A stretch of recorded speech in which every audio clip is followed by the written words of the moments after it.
Praise the lord. దేవుని నామమునకు మహిమ కలుగునుగాక. ప్రియమైన దేవుని ప్రజలారా, గత 2 వారాల కిందట మేము బైబిల్ క్లాసుల నిమిత్తము రాజస్థాన్ ప్రాంతం కోటా జంక్షన్లో దిగి రాజస్థాన్ ప్రాంతంకి వెళ్ళటం జరిగింది. ఇది మేము వెళ్ళిన చర్చి అని దాదాపు అక్కడ 618 మంది పైగానే మరి గ్రాడ్యుయేషన్ సర్టిఫికెట్లు పొందుకున్నారు. ప్రియులారా, దాదాపు ఇది 50 సంవత్సరాల నుంచి మరి ఇక్కడ ఈ పరిచర్యను ఇక్కడ జరిగించుతూ ఉన్నారంట. మరి వ్యవస్థాపకులు సెయింట్ థామస్ గారు నీకు తెలిసింది. వాళ్ళు కేరళ నుండి, వాళ్ళు సొంత ఊరి కేరళ అంట. అయితే వాళ్ళు చెన్నై ప్రాంతంలో ట్రైనింగ్ చేసి మరి వాళ్ళు దాదాపు ఏడుగురు చెన్నై ప్రాంతం నుంచి రైల్ ట్రాక్ను వెంబడిస్తూ ఎవరైతే వారిని చేర్చుకుంటారో వారికి సువార్త ప్రకటిస్తూ వాళ్ళు కాలినడకన రాజస్థాన్ వరకు వచ్చారని తెలిసింది.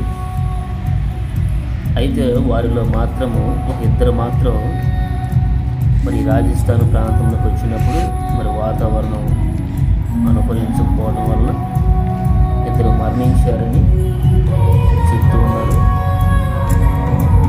ఈ సెయింట్ థామస్ అనే సేవకులు మాత్రం దేవుని నామము మహిమపరచడానికి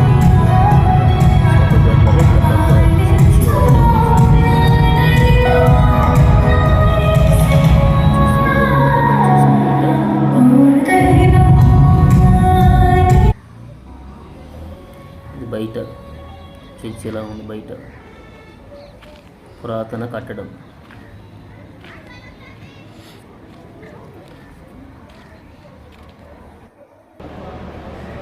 లోపడం ఇలా